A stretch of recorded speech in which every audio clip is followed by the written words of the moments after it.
Welcome to the WARC Podcast. I'm Vaniele Casimir, WARC editor, and today we're going to discuss a new report in our ongoing What's Working In series. Today, we'll be looking at how introducing new usage occasions for your brand can unlock growth.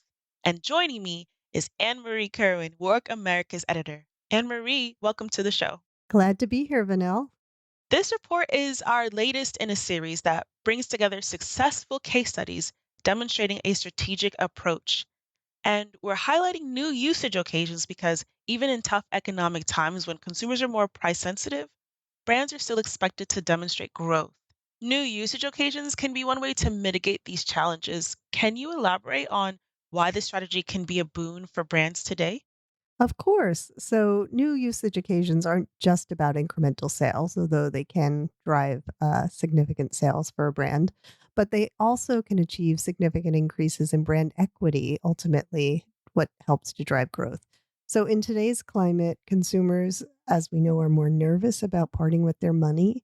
So, brands need to show real value and connection, and new use cases can help lower price sensitivity while also helping brands regain market share and curb sales declines. So it's about creating new relevance opportunities for brands to position themselves as valuable and demonstrate product versatility.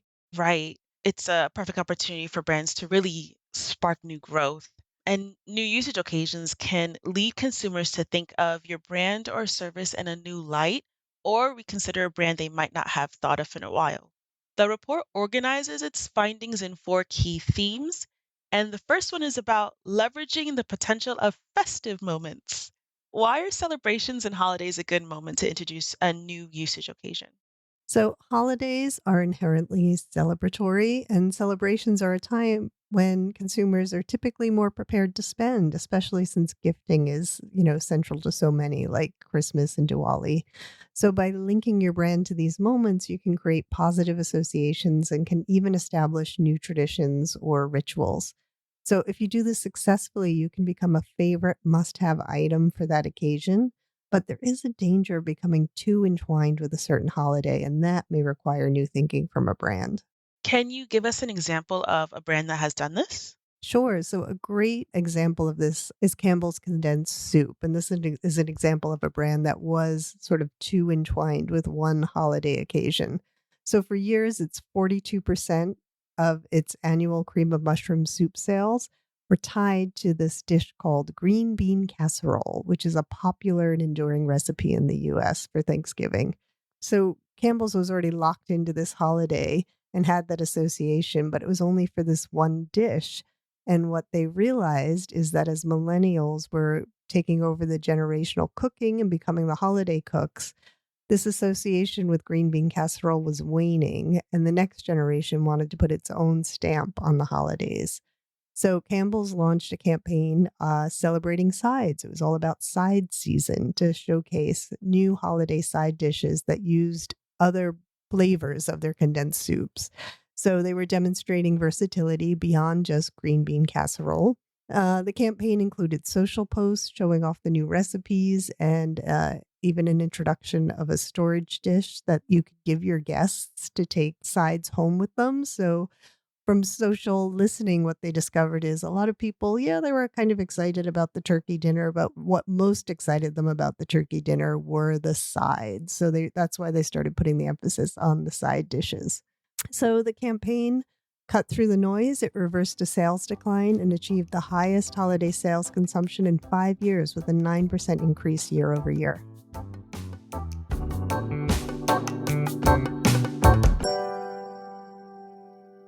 Moving on to the second theme, showing off your brand's versatility. Why is this a strategy that works? So, consumers often fall into very rigid buying patterns, and it's incredibly hard to shake those up. So, for 84% of purchase journeys, the brand a consumer ultimately picked was the one they expected to buy. And this is according to research that was introduced at the Cannes Ad Festival this year from Wavemaker and University of Oxford.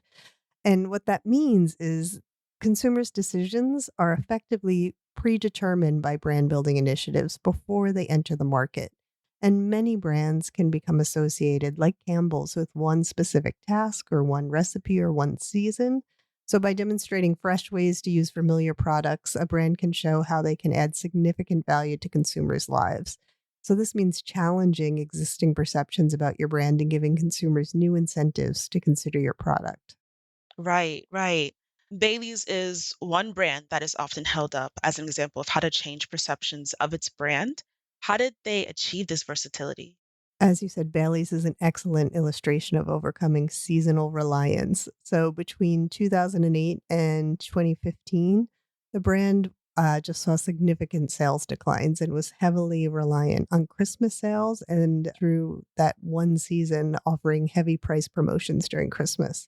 What the team did is successfully reposition Bailey's from a winter holiday drink to a year round indulgent adult treat. And so instead of competing with cocktails, other drinks, it was competing with cakes and desserts. So the strategy did reverse its sales decline and led to year over year growth in multiple regions and sold nearly 1 million cases globally. And how they did it is they really dug into the data. What they found is they did a deep dive into social media to map what they called a yearly indulgence calendar that identified key seasonal and cultural trigger moments that then they used to inspire the audience to use Bailey's as the basis for or part of the treat that they're having for these other occasions throughout the year. So your Valentine's Day really could use this Bailey's ice cream sundae as like your treat. The important part is that they underpin this campaign with this always on search and programmatic that identified recipe queries and pre identified Bailey's trigger moments so they could serve recipes up to consumers when they were thinking about having a treat. Similarly, Beurre, the French cheese, was also facing declining UK sales because its marketing was concentrated at Christmas.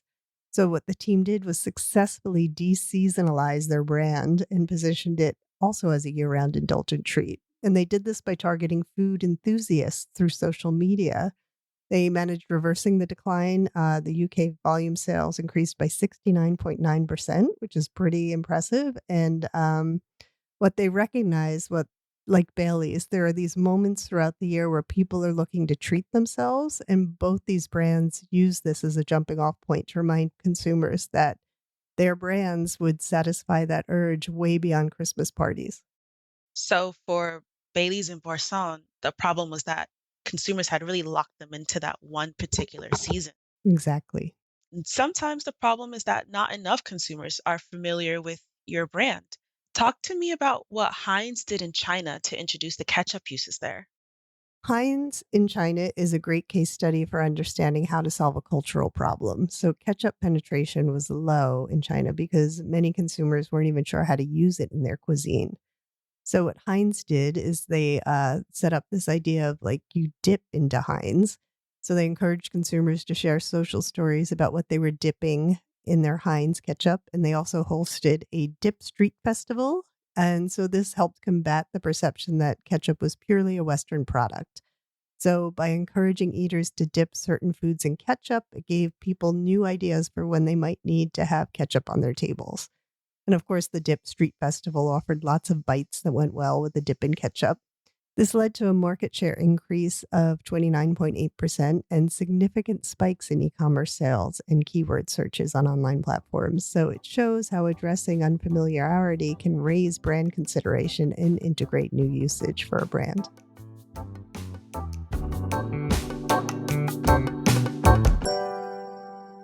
Keeping the brand front and center. When you're introducing new usage occasions, how do you ensure the brand itself doesn't get lost in the new context? Yeah, this is really critical. So it's about ensuring that consumers clearly attribute the new use to your brand and that your brand remains top of mind for purchasing decisions. So the goal is to build mental availability, which is a consumer's ability to recall your brand in various buying situations. So leveraging distinctive assets and employing an integrated media mix are really key here. Are there any examples of brands that have excelled in this? Magnum ice cream actually is a great example. And like Bailey's and Berson, what it figured out is that consumers associated its brand with pleasure, like a moment to treat yourself. So, unsurprisingly, winter brings a significant drop in ice cream sales, especially in the UK. But ice cream is so associated with sunny summer days. So, what Magnum did is they used digital billboards and geolocated push notifications to identify when consumers were in sunny spots around the UK, especially during the coldest days of the year. And they encouraged consumers to find your summer. And the ads then directed consumers to stores that were nearby with a coupon to get some discount off your ice cream. And so, what this reinforced were these positive brand associations, and it did result in the brand's best January sales in history. And so, it just shows how using technology and leaning into core brand meaning can really reinforce new usage. So I have another example from the US, and this is Purdue Chicken had a challenge where chicken sales really lagged behind beef during grilling season. And research found that consumers were less inclined to grill chicken just because it can be trickier to get it right on a grill. However, there was one grilled chicken option that was getting a lot of interest online, and that was beer can chicken. So, how do you make beer can chicken? The reason people are interested in this is because it solves that grilling problem where parts of the chicken often dry out before the rest of the chicken is ready. So, what you do for beer can chicken is you take a whole roast chicken, and instead of like putting on a spit or whatever, what most people would do, you take this whole roast chicken and you kind of just sit it on top of an open beer can with beer still in the can. So as the beer heats up, it helps steam the chicken from the inside, and you get this moist, delicious chicken without having to turn it or fuss with it or anything. So there was this social conversation going on around what's the best beer to use for a beer can chicken. So what Purdue decided to do was release its own custom beer in a specially designed can, along with a limited edition wrap for its whole chickens.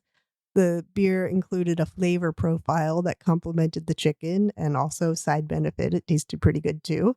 So Purdue branded the beer and its chickens as being grill ready, and this earned the brand significant attention and led to a 7% increase in refrigerated chicken sales during grilling season. So it highlights how novelty and bold creative can really aid memorability and get a brand into a conversation.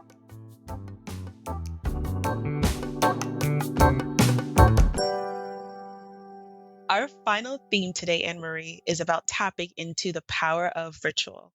This sounds like it goes even deeper than just new occasions. That is true. And we even actually had a whole other separate report on tapping into the power of ritual. But how it relates to new usage occasions is rituals are deeply embedded in human behavior. So they help shape moods, identities, and choices. Choices even include what we're going to buy. So by understanding and aligning with rituals, brands can unlock a deeper connection with consumers and generate longer relationships with them. And so the report really outlines how we should understand rituals. You need to realize that they're driven by personal meaning and they offer support for consumers and provide structure and create meaning in this efficiency obsessed world. And can you share some brands that have successfully tapped into rituals? Absolutely. So Skittles, the candy brand, realized it was declining in share among Gen Z. And so they invited the Gen Z audience to share their absurdist spins on the classic lemonade stand. So the lemonade stand is a sort of US ritual of like how you get kids to become little budding entrepreneurs by setting up a lemonade stand and selling cups of lemonade for 5 cents to their neighbors. So they asked Gen Z, what would you do if you were setting up a lemonade stand? What would you do to change it up? And then they turned those suggestions into mocktail recipes that included using Skittles and created this new summer ritual. So the campaign resulted in year over year increases of 3.1 million units sold, and it helped establish this owned evergreen summer ritual that resonated with Gen Z. I have another example as well, and that comes from DoorDash. So DoorDash recognized that there was this fraught cultural moment for some people around Valentine's Day. If you're a couple, Valentine's Day is great, but if you're single, Valentine's Day is often not great. So Miley Cyrus released this song Flowers, and it was her self-love anthem, and it includes the line, I can buy my own flowers. So DoorDash sees this as an opportunity to make its Valentine's Day moment, and it wanted to help its florist partners sell more flowers, of course, so it realized there's this whole new set of consumers who could think about sending flowers on that day. and it wasn't just for couples. So they targeted single women with the Self Love Bouquet, which were 11 traditional red roses and one vibrator designed like a red rose. So this was a little bit spicy, but it tapped into self care and flipped the narrative of singleness and Valentine's Day into a positive. The bouquet sold out in just 3 days. It dominated conversation on social, and it really showcased how understanding rituals allows brands to engage consumers more deeply, even if it plays into taboo spaces. So, to sum it up, the What's Working in New Usage Occasions report demonstrates that finding new ways for consumers to use and perceive your product is a powerful strategy. It's about being data driven, understanding consumer motivations, and creating meaningful experiences that add value to people's lives. Exactly. It's about proactive growth, even when the economy is challenging. And these strategies can really deepen consumer connections and drive significant sales. Well, Anne Marie, thank you so much for breaking down these key themes and sharing these fantastic brand examples with us. My pleasure. That's all for this episode of the WARC Podcast. Thank you for joining us, and be sure to subscribe wherever you find your favorite podcast so you don't miss the next episode.